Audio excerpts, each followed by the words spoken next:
శివ అంటే మంగళం, భద్రం, శోభనం, కళ్యాణం, క్షేమం అంతా మీకు మంగళప్రదమైనటువంటివి కటాక్షించగలిగినటువంటి శక్తి స్వరూపమునకు శివ అని పేరు.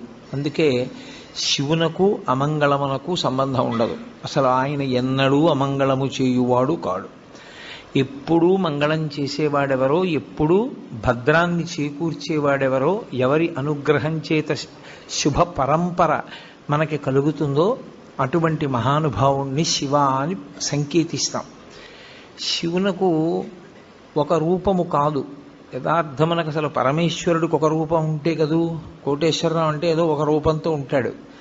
పరమేశ్వరుడికి అలా ఒక రూపం ఉండదు.